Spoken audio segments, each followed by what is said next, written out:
Hello, in this video I'm going to be giving a brief overview on drawing as well as playing and recording MIDI in Ableton Live.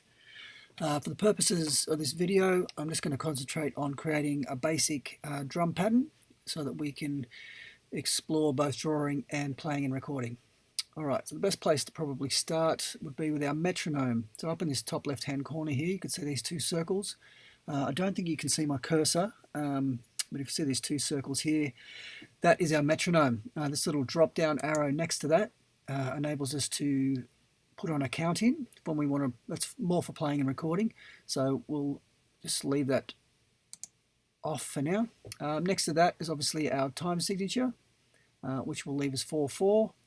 And over here is our BPM. Now your BPM you can adjust several ways. You can either click on it and then type in a preferred number, or you can click with your mouse, which you probably can't see, and you can scroll up and down till you get to where you want to go. The other method is using this tap function over here. So if you just tap that at an approximate BPM, Ableton will give you an aggregate BPM measurement there. So let's just switch that off for now. I'm going to leave it at 120, keep things simple. Okay, I'll switch that back on. Okay, so the next thing to do would be to find ourselves some drum sounds. I'm going to click down here. I'm just going to use the Ableton standard choral kit. So if I type that into the search bar, it's going to pop up for me. I'll double click and Ableton will throw it into a MIDI channel for me. Alright, so if we go over here, I'm just going to double click here and create a new scene. Okay, first of all, I'm going to go down here, bottom left here in this section under notes. We're going to set our loop length. I'm going to make it 2 bars. Okay, the other thing to know is when you're just drawing in MIDI, if you right click in your piano roll here, you get an option to change your bar divisions. So I'm just going to turn it into quarter notes just for the initial, just for our kick and snare. It makes it a little easier. Okay, so we'll just create a standard sort of backbeat. So kick drum on the 1 and 3 of each bar and the snare on the 2 and 4. So you just double click 1, double click 3, the next bar 1, 3. That gives us our kick drum, and then I'll just use this snare here. So we'll double click in the 2, double click in the 4, double click in the 2, double click in the 4.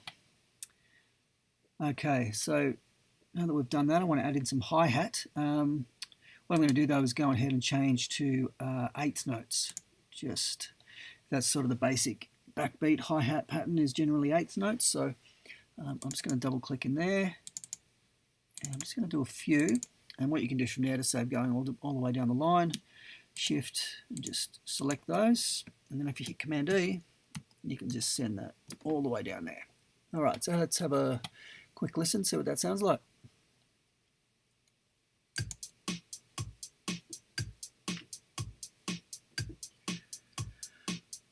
And that's it, basic backbeat pattern. As you can obviously hear, a little robotic. So down the bottom here, these velocity stems sort of change the volume of each hit. So what we're going to do, if you want to hold down, there's 2 ways to do it. You can either grab the stem itself and pull it up and down, or if you hover over any of the ones you want to change, hit Command and then click and hold, and you can scroll your velocity up and down. So what we might just go through, do a few of these randomly.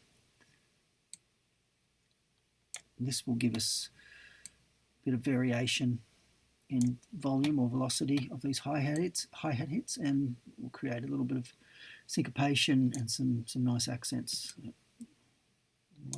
Might leave it there. Let's hit play and see what it sounds like.